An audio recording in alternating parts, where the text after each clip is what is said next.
अस्सलाम वालेकुम।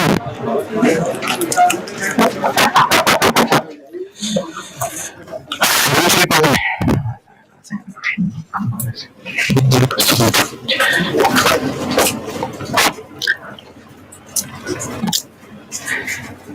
एक सवाल दिया था और मसला भी कोई नहीं होगा। क्वांटिटी स्केल में बताएं, किसी ने कुछ पूछना था। स्प्रिंग 2016 की बात कर रहा हूं। क्वांटिटी स्केड्यूल में क्योंकि सारा स्ट्रेट फॉरवर्ड ही है, जैसे पहले कर रहे हैं प्रैक्टिस 2-3 दिन से, तो बिल्कुल इसी तरह का सवाल है, कोई इसमें साइंस इन्वॉल्व नहीं है।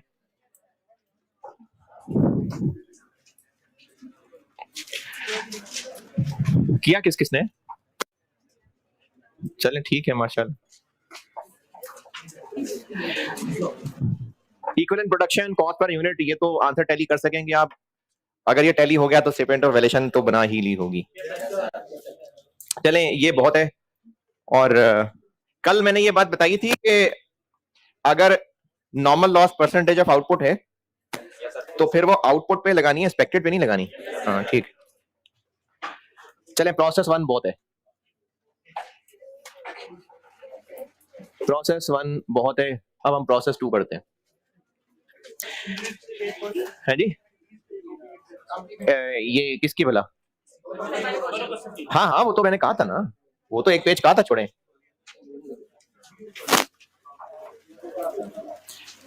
कल क्लास में सवाल किया था, एक होमवर्क है, उसकी एंट्रीज के लिए कहा था एक पेज छोड़े। जब आपको एंट्रीज पढ़ाऊंगा तो इसको करेंगे दोबारा सवालों को।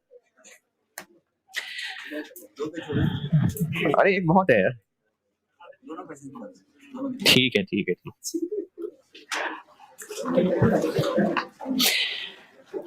मैंने चैप्टर में आपको ना कैलकुलेशंस करानी है काफी सारी, और उसके बाद दूसरा हिस्सा कहा था डबल एंट्रीज बताऊंगा, और तीसरा हिस्सा कहा था जॉइंट और बाय प्रोडक्ट बताऊंगा। तो जो कैलकुलेशंस हैं उनको फिर 2 हिस्सों में बांटा था, पहला प्रोसेस और बाद वाला कोई भी प्रोसेस।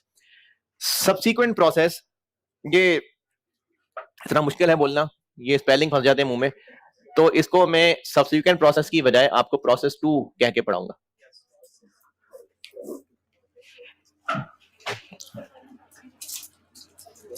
तो प्रोसेस 2 कह रहा हूं तो मेरी मुराद है सब्सीक्वेंट कोई भी प्रोसेस, सवाल में जो भी होगा।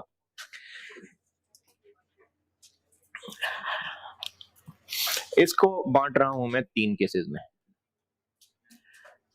एक केस है कि no further material is added in, बल्कि फिर मैंने सब्सीक्वेंट ही लिख दिया।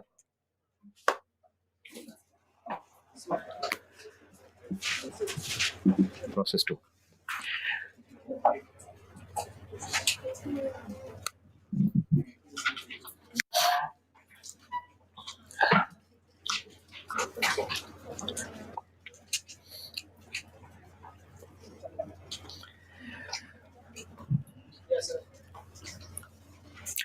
इस बात का क्या मतलब है कि no further material is added?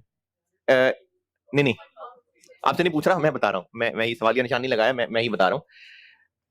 इससे पहले मैं आपको केस 2 केस 3 जो बताऊंगा ना कल को, वो बताता हूं। केस 2 3 इकट्ठे ही।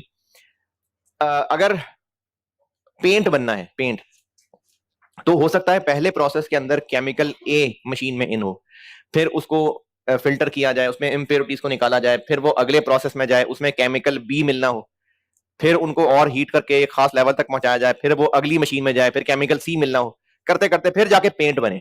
तो अब ये जो पेंट बना, इसका रॉ मटेरियल एक ही है या एक से ज्यादा है? तो पहले प्रोसेस में एक मटेरियल आया, उसके बाद उसमें फिर अगले प्रोसेस में एक और मटेरियल ऐड हुआ। ये केस 1 की मिसाल नहीं है, क्योंकि इसमें तो और मटेरियल ऐड हो गया।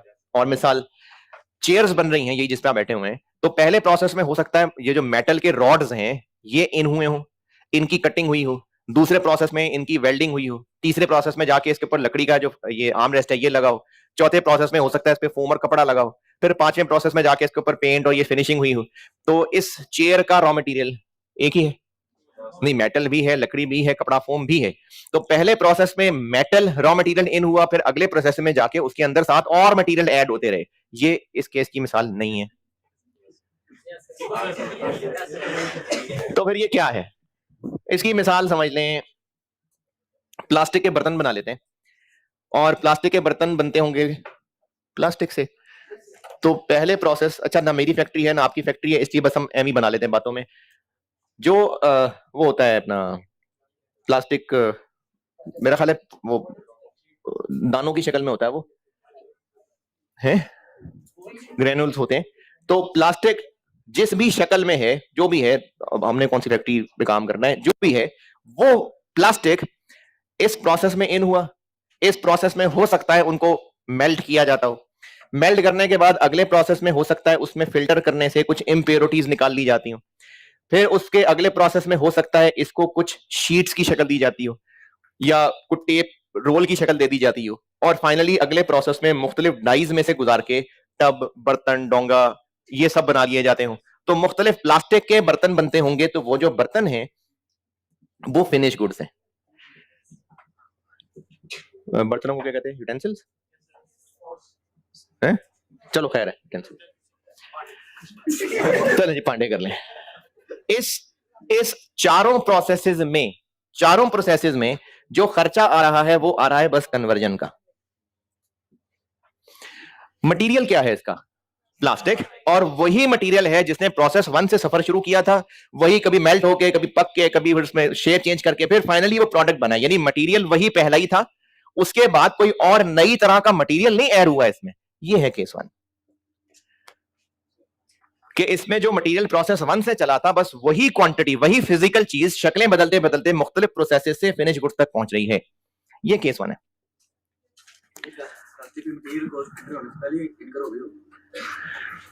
डायरेक्ट मटेरियल कॉस्ट इनकर, क्या मुराद है इससे? डायरेक्ट मटेरियल कॉस्ट इनकर्ड, जब ये प्लास्टिक प्रोसेस 1 में मशीन में इन हो गया ना, तो डायरेक्ट मटेरियल कॉस्ट इनकर्ड, यानी रॉ मटेरियल को प्रोसेस में इन कर देना, रॉ मटेरियल स्टोर से निकाल के प्रोसेस में इन कर देना, ये डायरेक्ट मटेरियल कॉस्ट कहलाता है, डायरेक्ट मटेरियल कंज्यूम्ड कहलाता है। तो जब मटेरियल को इस मशीन में डाल दिया, बस हो गई डायरेक्ट मटेरियल कॉस्ट। अब आगे बस सिर्फ कन्वर्जन का खर्चा होना है। तो अगर ये केस हो, अच्छा सवाल में पता कैसे चलेगा कि प्रोसेस 1 का सवाल है कि प्रोसेस 2 का सवाल है? बताया होगा, प्रोसेस का नाम बताया होगा, बिल्कुल पता चल जाएगा। और ये कैसे पता चलेगा कि ये वाला केस है? प्रोसेस 2 के अंदर कोई फर्दर मटेरियल का खर्चा नहीं आ रहा होगा, तो सवालों को देखेंगे ना, पहचाना जाता है। अच्छा इसमें करना क्या है? सब कुछ वही है जो प्रोसेस 1 में सीखा है, सब कुछ वैसे ही है, सिर्फ और सिर्फ जो नाम था मटेरियल का उसकी जगह ट्रांसफर इन फ्रॉम प्रोसेस 1 हो जाएगा। देखें इसका इनपुट क्या होगा? जो P1 का आउटपुट है, इसका इनपुट होता था जो मटेरियल इस मशीन में डाल रहे हैं, तो उस इनपुट की कॉस्ट क्या थी? इसमें जो मटेरियल कॉस्ट जितने रुपए का कंज्यूम हो रहा है, मतलब प्रोसेस 1 में इन हो रहा है, वही इसका इनपुट था, और उसके लिए अंग्रेजी लिखी होती थी डायरेक्ट मटेरियल कॉस्ट। इसका आउटपुट, जो इसका आउटपुट है उसकी कॉस्ट क्या होगी? कॉस्ट ऑफ कंप्लीटेड यूनिट्स, जो स्टेटमेंट ऑफ इवैल्यूएशन में लिखते हैं, वही इसके लिए इनपुट बन जाएगा। वो जो प्रोसेस 1 की कॉस्ट ऑफ कंप्लीटेड यूनिट्स होगी, वो ऐसे ही है जैसे डायरेक्ट मटेरियल कॉस्ट हुआ करती थी। इस प्रोसेस के लिए उसको ऐसे ही इज्जत मिलेगी जैसे डायरेक्ट मटेरियल कॉस्ट। तो सब कुछ वही है, सारे formats, abnormal loss, normal loss, abnormal gain, scrap value, FIFO, weighted average, opening, closing, सब कुछ वही है। सिर्फ सवाल की अंग्रेजी का फर्क ये पड़ जाएगा कि डायरेक्ट मटेरियल की जगह प्रोसेस 1 से सामान आ रहा होगा, डायरेक्ट मटेरियल कॉस्ट की जगह जो प्रोसेस 1 का कॉस्ट ऑफ कंप्लीटेड यूनिट था वो आ रहा होगा। तो बस लिख लें खुद अपने लिए, क्या लिख लें, दोबारा सुन लें। सारा कुछ जो प्रोसेस 1 में सीखा है सब कुछ वैसा ही है, सारी कैलकुलेशन, सारी टेक्निक्स, सिर्फ अंग्रेजी का फर्क ये पड़ेगा कि डायरेक्ट मटेरियल की जगह ट्रांसफर इन फ्रॉम प्रोसेस 1 होगा बस, बाकी सब कुछ वैसा ही होगा। सिर्फ मटेरियल की जगह प्रोसेस 1 ले लेगा, जहां जहां मटेरियल लिखा करते थे उसकी जगह प्रोसेस 1 हो जाएगा, सिर्फ वर्ड का फर्क पड़ेगा, बाकी सब काम वही रहेगा।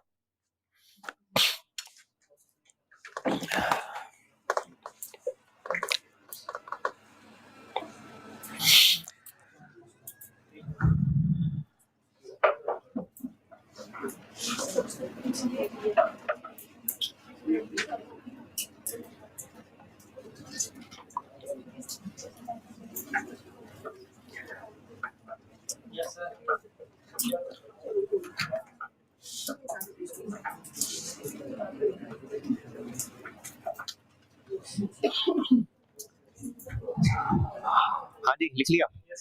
चलें सवाल लिखें।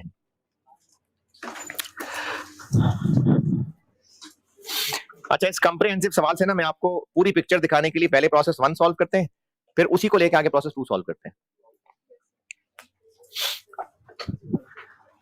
लिखवाता हूं भी सवाल। एक बात बताएं, प्रोसेस 1 का closing work in process, process 2 का, हाँ भाई यही करना था आपके साथ।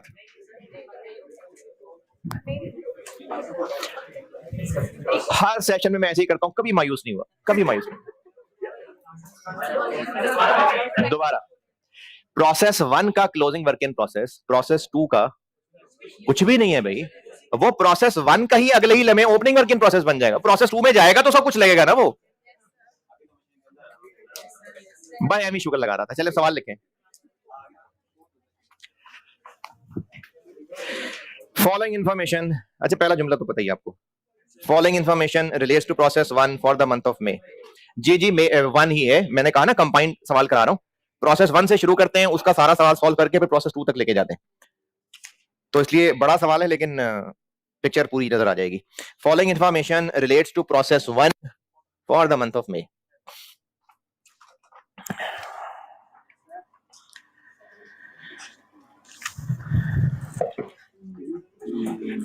ओपनिंग वर्क इन प्रोसेस लिखिए।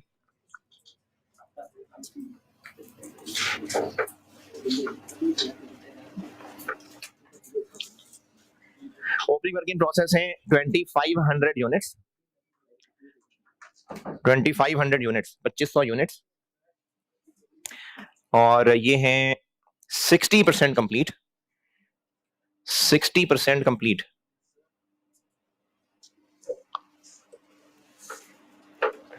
कॉस्ट है इनकी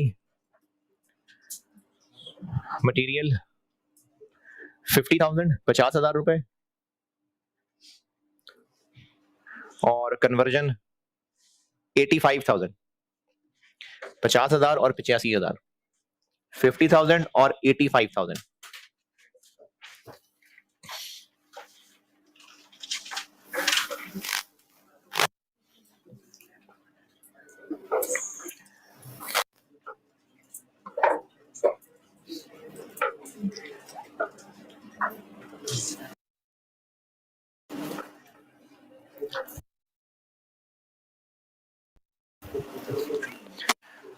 करंट मंथ इंफॉर्मेशन लिखें। Current month information, opening working process बता दिया ना, अब करंट मंथ इंफॉर्मेशन बता रहा हूं। Direct material cost, direct material cost 480,000, 480, और ब्रैकेट में लिखें 20,000 यूनिट्स।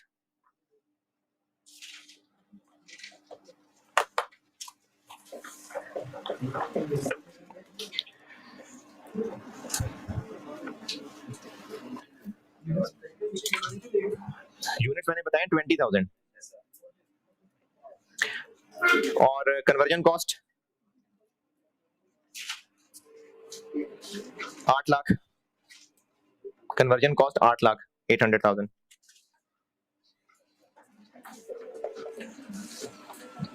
अब ठीक है वो कि नहीं? Closing working process, closing working process, closing working process है 3600 यूनिट्स, 3600 यूनिट्स, 3600 यूनिट्स, और ये हैं 75% complete, 75% complete. Normal loss 5% of input, 5% of input.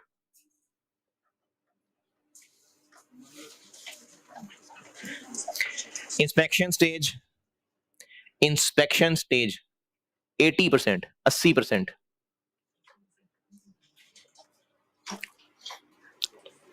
Scrap value, scrap value of defective units, scrap value of defective units 10 रुपए, 10 रुपए, ₹10।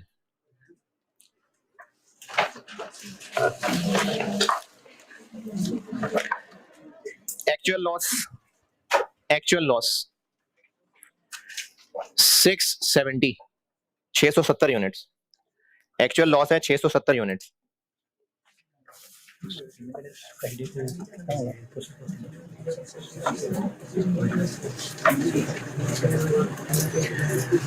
आज मंगल।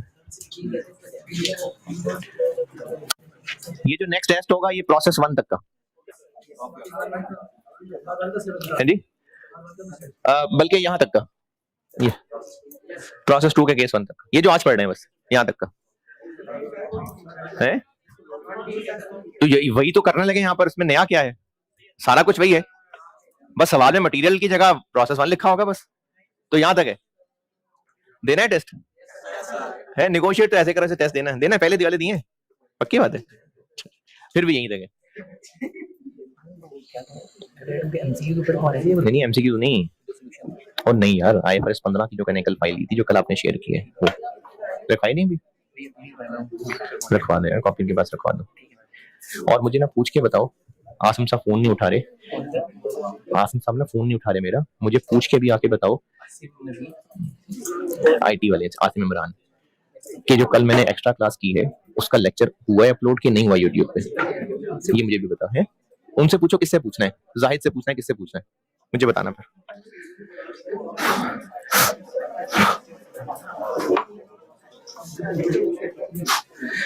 क्या बताइए last बात, एक्चुअल लॉस 670 यूनिट्स और बस प्रोसेस 1 खत्म।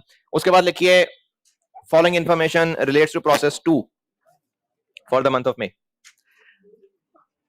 नहीं कोई और सवाल नहीं है भाई, यही चल रहा है, इसी सवाल की बात कर रहा हूं। Following information relates to process 2 for the month of May. इसी मई के महीने में प्रोसेस 1 का डाटा बता दिया, अब इसी महीने का प्रोसेस 2 का डाटा बताने लगा। Opening work in process,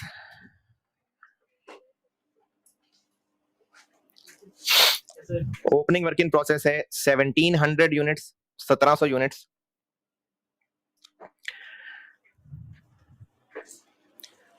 seventy % complete, 70% complete, 70% complete. और इसकी कॉस्ट देखिए,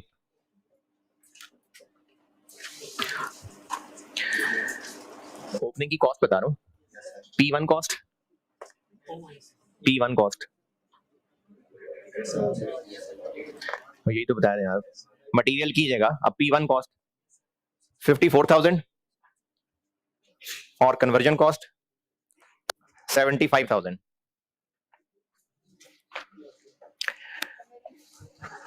कन्वर्जन बताइए 75,000, 75,000। प्रोसेस 2 का डाटा रिपीट कर रहा हूं, opening work in process 1700, 1700 units हैं, 70% कंप्लीट और उनकी कॉस्ट P1 कॉस्ट बताई है 54,000 और कन्वर्जन कॉस्ट बताइए 75,000। और लिखिए current month information, current month information,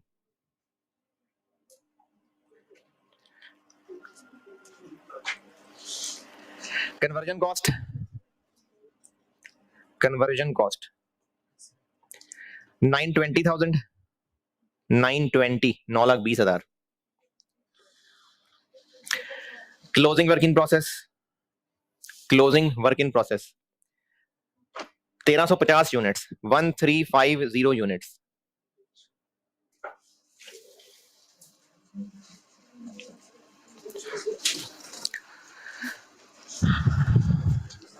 ये है 50% complete, 50% complete.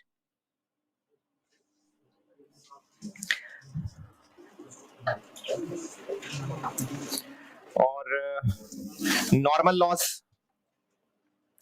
10% of input, 10% of input. Inspection stage normal loss बताया मैंने 10% of input, inspection stage 60%,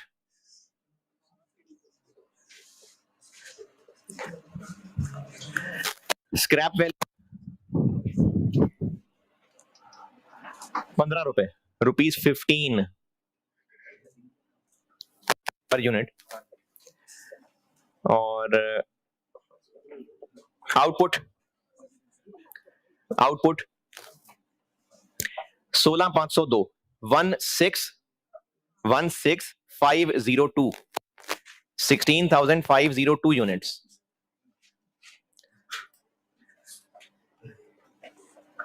required है हमसे, क्वेश्चन खत्म हो गया। रिक्वायर्ड है, अच्छा ये एग्जाम में बिल्कुल इस लेवल का क्वेश्चन हो सकता है, लेंथी है तो क्या 17-18 नंबर का ही हो सकता है क्वेश्चन, यानी मल्टीपल प्रोसेसेस का बिल्कुल होता है क्वेश्चन, ये नॉर्मल है एग्जाम में मल्टीपल प्रोसेसेस टेस्ट होना। रिक्वायर्ड है स्टेटमेंट ऑफ इवैल्यूएशन, प्रोसेस 1 की भी प्रोसेस 2 की भी। स्टेटमेंट ऑफ इवैल्यूएशन रिक्वायर्ड है प्रोसेस 1 प्रोसेस 2 यूजिंग, हाँ जी, part A FIFO method, part B weighted average method. एक मैं कर देता हूं, एक होमवर्क है, कौन सा कर दूं? FIFO कर दूं? FIFO मुश्किल है, चले FIFO कर देता हूं।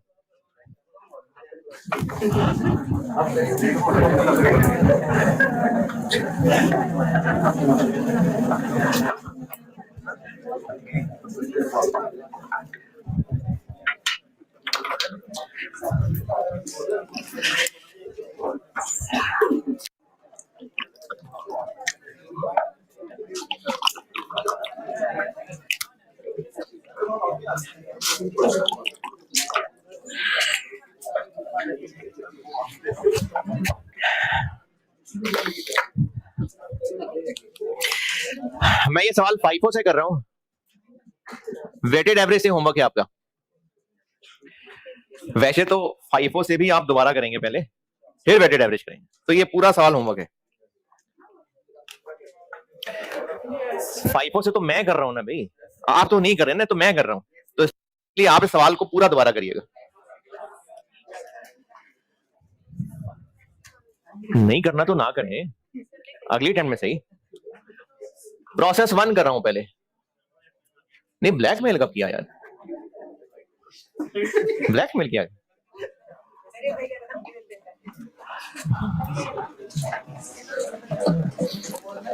Quantity schedule, opening working process जी 2500, input 20,000, closing work in process 3600, normal loss 5%।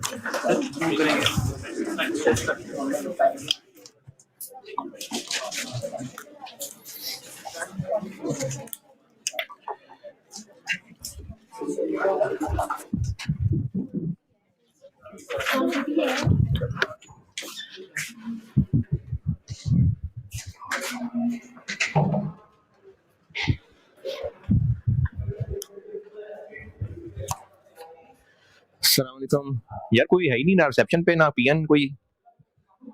हाँ मैंने मार्कर कहना रिफिल के लिए, नहीं ये वाला करना है, किसी पीएन को ढूंढ के ला दो बस मुझे, वो मार्कर कहना इसको रिफिल के लिए।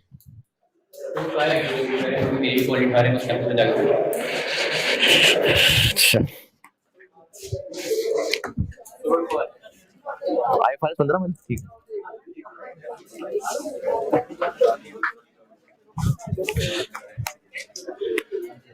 हाँ जी, इंस्पेक्शन स्टेज कितनी है? 80%। अच्छा कल जैसे मैंने बोर्ड पे किया था ना स्प्रिंग 15, तो आप नॉर्मल लॉस अलग वर्किंग करके ही निकालिए। जो मैं यहां करने लगा हूं ये सिर्फ उन लोगों के लिए जो ये बात समझ सकें जो मैं कर रहा हूं, वरना बाकी लोग फजूल के पंगे ना लेना, जैसे कल किया था वैसे ही कर लेना। ओपनिंग वर्किंग प्रोसेस कितने % कंप्लीट था? तो ये अब इंस्पेक्ट हुआ या पहले हो गया था? ठीक है, ये ऐड होगा। इनपुट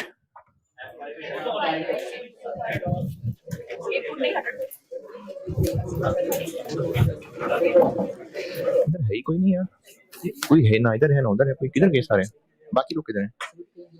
ये बेटा ये वाले रिफिल कर दो, कि नए हैं क्या? ये नए नहीं चाहिए मुझे, यही वाले रिफिल करके ला दो। ओपनिंग इस दफा हो गए ना इंस्पेक्ट, और इनपुट तो आएगा ही आएगा। क्लोजिंग कितने परसेंट है, तो ये इंस्पेक्ट नहीं हुआ। फिर तो अगर यही गौर करें ना तो यही इंस्पेक्टेड यूनिट्स नजर आ जाएंगे 18, तो ये इंस्पेक्टेड यूनिट्स हैं, यहीं पर नजर आ गए। अलग वर्किंग की जरूरत नहीं है और नॉर्मल लॉस इसी का 5%, 945। और जिनको ये इन्हीं को प्लस करना यहां नहीं समझ आया वो ना करना एडवेंचर, वो वर्किंग जैसे मैंने कल इंस्पेक्टेड यूनिट की अलग वर्किंग की थी वैसे ही करिएगा। एक्चुअल लॉस बताया है मैंने 6, तो वो किस लिए बताया, नॉर्मल इतना है, एक्चुअल 670 है, तो फिर एबनॉर्मल गेन हुआ होगा। 945 में से 670 निकाल दें तो बाकी एबनॉर्मल गेन आ जाएगा 275, और बाकी होगा फिर आउटपुट।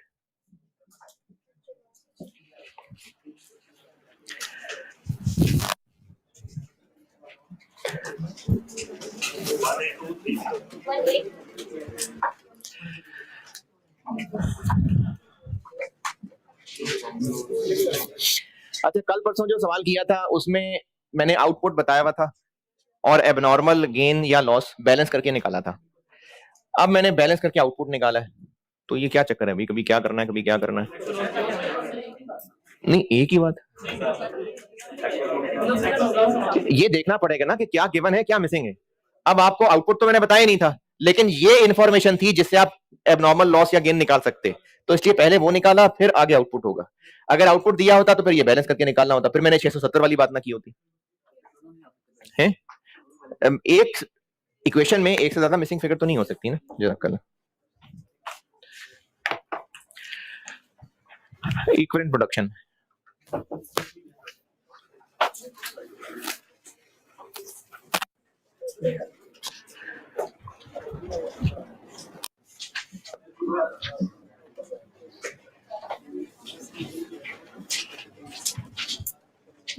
FIFO है तो ओपनिंग की लाइन आएगी,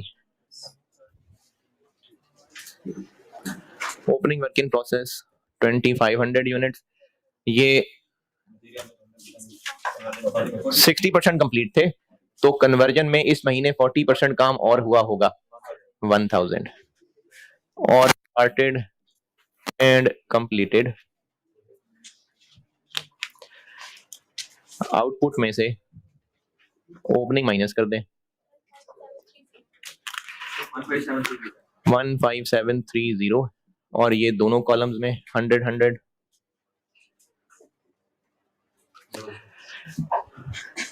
closing work in process 3600, material के एतबार से पूरा, कन्वर्जन के एतबार से अधूरा 75%, तो 3600 2700, और एबनॉर्मल गेन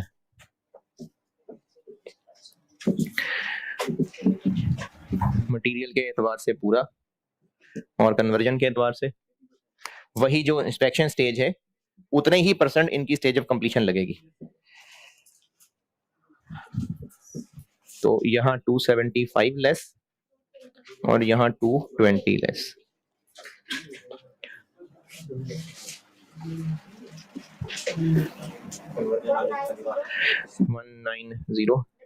19055 1921। अच्छा,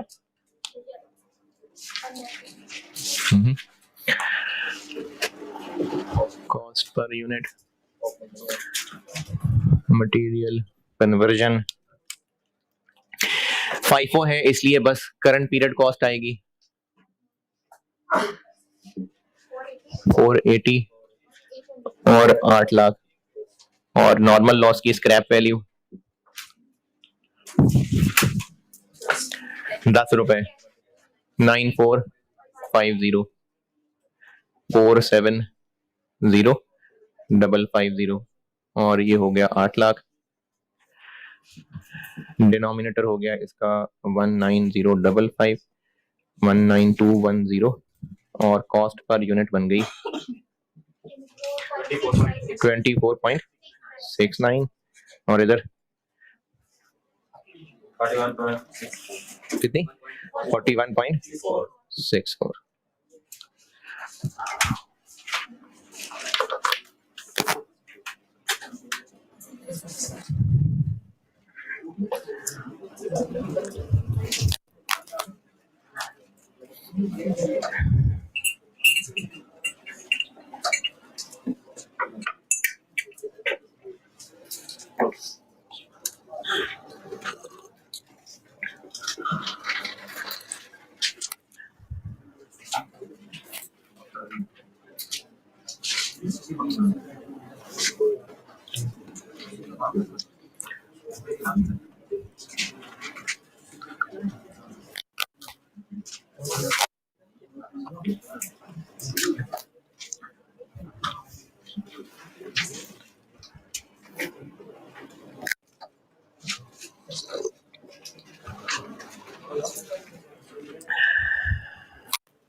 यहां तक अगर किसी को मसला है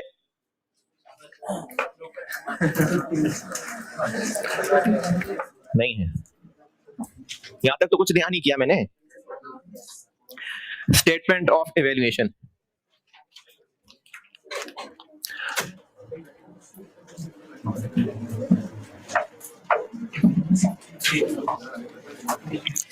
cost of completed units FIFO है,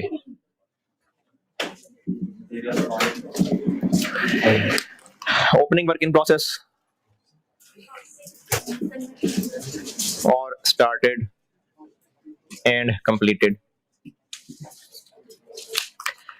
ओपनिंग यानी BD 50 एक था और 85 एक था, तो 135,000। फिर इसके अलावा इन पे कन्वर्जन पे और काम हुआ 1000 यूनिट्स इनटू 41.64 कन्वर्जन 41640 और स्टार्टेड एंड कंप्लीटेड हैं 15730 इनटू 24.69 प्लस 41.64 104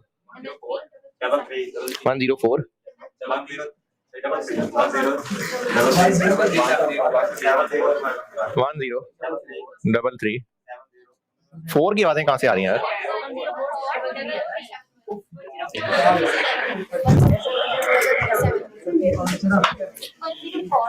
1043371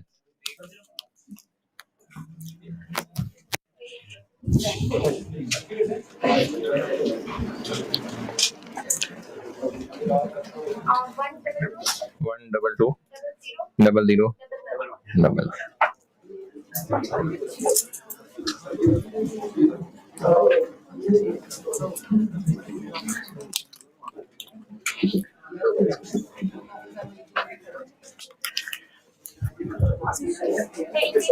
3600 into 24.69 और 2700 इंटू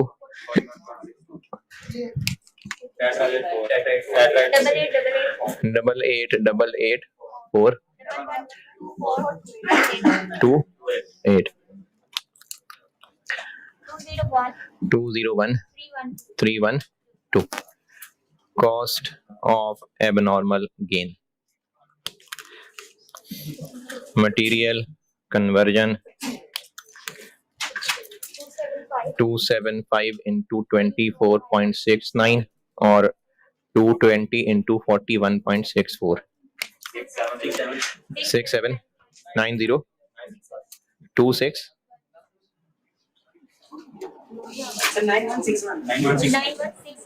9161 15951 ये है जी अभी प्रोसेस 1। इसको करें पूरा, फिर प्रोसेस 2 करता हूं।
है जी, आप तो दोबारा बनाएंगे यार, मेरा तो पास है, आपने करना है पास।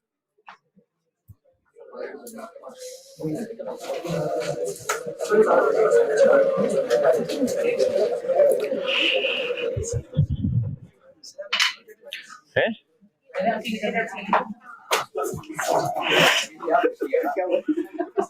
First attempt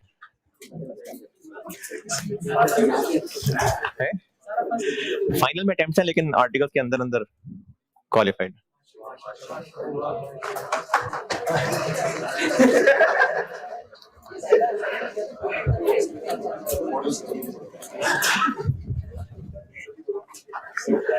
process 2 opening working process 1700 input कोई नहीं, इनपुट ही कुछ नहीं हुआ, खाली मशीनें चलती रही हैं। प्रोसेस 1 का जो आउटपुट है वो प्रोसेस 2 का इनपुट है। तो प्रोसेस 1 में जो मई के महीने का आउटपुट है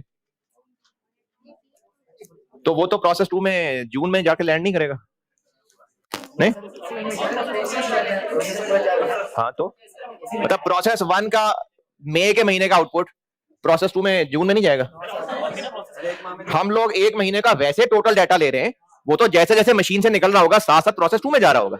तो जो टोटल आउटपुट प्रोसेस 1 का है वो ही प्रोसेस 2 का इनपुट है, तो यहां पर उसको हम इनपुट लिख दें, उससे बेहतर है कि ट्रांसफर इन लिख दें।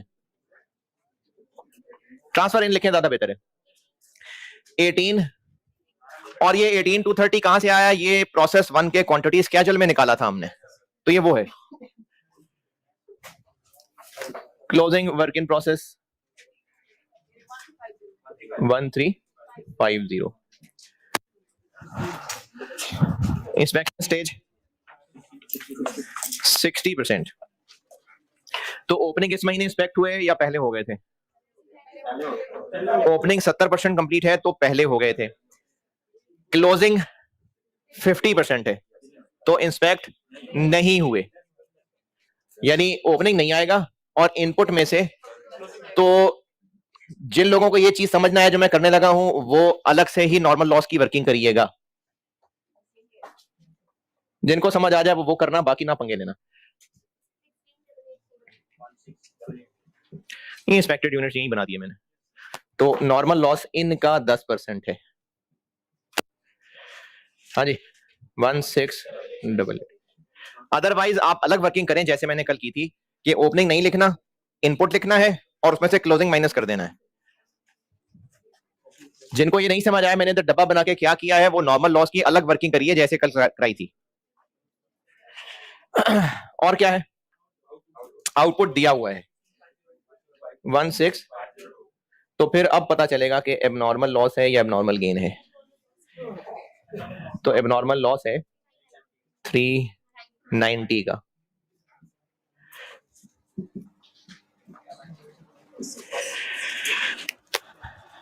अच्छा, अगर कोई मासूम इंसान ये कर रहा है कि ये भी ले रहा है और ये दोबारा ले रहा है, तो वो ज्यादा मासूम है।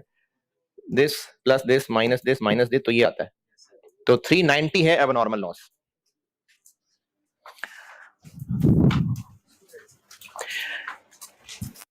मटेरियल के वर्ड की जगह P1 का वर्ड आ गया।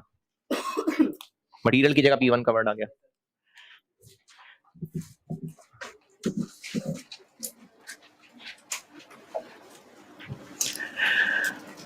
ओपनिंग के यूनिट्स 1700, 70% कंप्लीट थे। इस महीने उन पे 30 काम हुआ होगा। 510 स्टार्टेड एंड कंप्लीटेड 16502 माइनस 1700। सिर्फ चेंज ये की है कि इनपुट की जगह ट्रांसफर इन आ गया और जहां वर्ड मटेरियल लिखा था उसकी जगह P1 आ गया। बाकी वही वाला काम किया है, सारा काम वैसे ही किया है, सिर्फ नाम बदले हैं। स्टार्टेड एंड कंप्लीटेड 14802, ये दोनों कॉलम्स में पूरा है।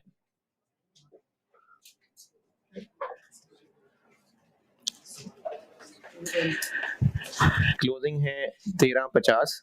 मटेरियल के एतबार P1 के एतबार से पूरे हैं, कन्वर्जन के एतबार से आधे हैं। तो 1350675। एबनॉर्मल लॉस है 390, कन्वर्जन के एतबार से पूरे हैं और P1 के हिसाब से पूरे हैं और ये 60%।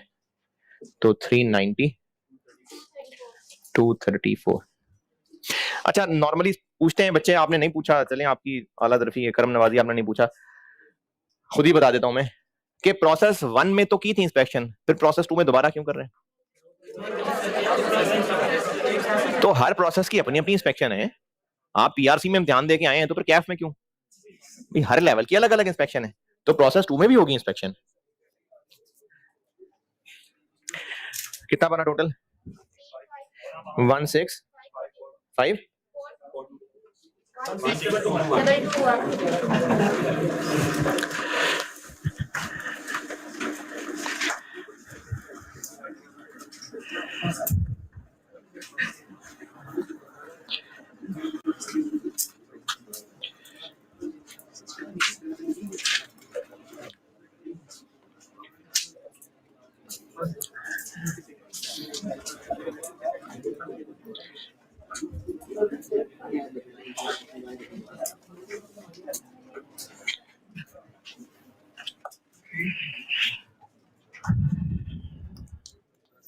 मटेरियल की जगह P1 का कॉलम।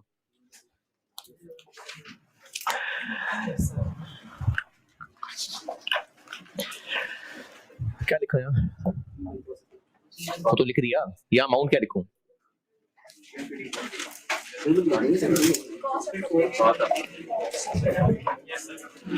क्या फिगर लिखूं इधर?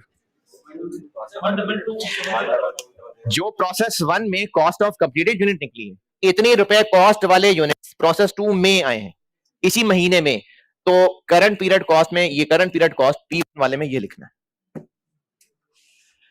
देखें प्रोसेस 1 का सवाल था ना, तो इनपुट यानी डायरेक्ट मटेरियल कॉस्ट वो यहां लिखी थी, तो अब इसका इनपुट है जो प्रोसेस 1 से आया है वो कितने का है, वही तो किया कैलकुलेट, तो यही 122 इधर आ जाएगा, 1220011। ये बात समझ आई या नहीं? जो प्रोसेस 1 का सवाल था उसमें इनपुट होता है डायरेक्ट मटेरियल, तो जो इस महीने में डायरेक्ट मटेरियल हुआ होता है उसको हम यहां मटेरियल कॉलम में करंट पीरियड कॉस्ट में लिखते हैं। तो अब प्रोसेस 2 का इनपुट डायरेक्ट मटेरियल नहीं है, प्रोसेस 1 से ट्रांसफर है, तो उसी की कॉस्ट यहां लिखेंगे जो प्रोसेस 1 की कॉस्ट ऑफ कंप्लीटेड यूनिट्स निकली हुई है, और बाकी ये दिया हुआ है कन्वर्जन 920, नॉर्मल लॉस की रिकवरी 1688 इनटू 15 रुपए 25320 11946919 920 और 16542 16221 72.22 56.72।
BD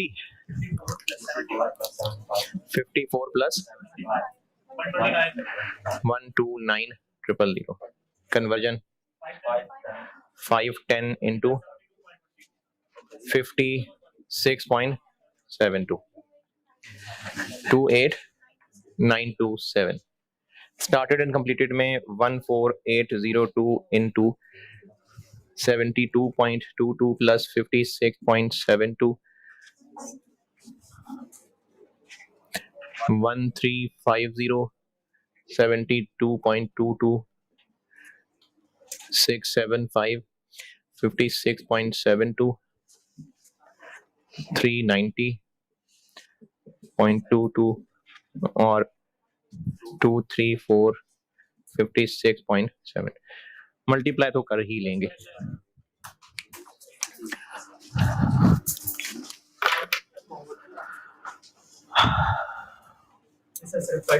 है ये सिर्फ 5%, 5 और F को दोनों नहीं किसी एक से ही होगा, ये तो आपकी प्रैक्टिस के लिए कह रहा होता हूँ 5 को F को दोनों है। अभी तक जितना सवाल हुआ है ये एग्जाम में आएगा तो ये 15 नंबर तक का किया सामने सवाल है। प्रोसेस कितने हैं, बस सब्सिक्वेंट ही है ना।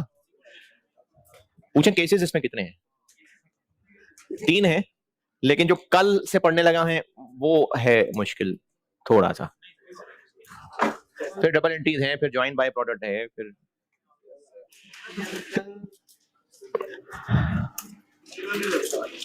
है पर लगेंगे भी, महीने से कम ही लगेगा।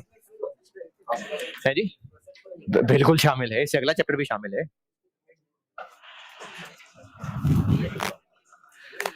इसमें बताएं जी, कुछ पूछना है तो चलें, कुछ नहीं पूछना।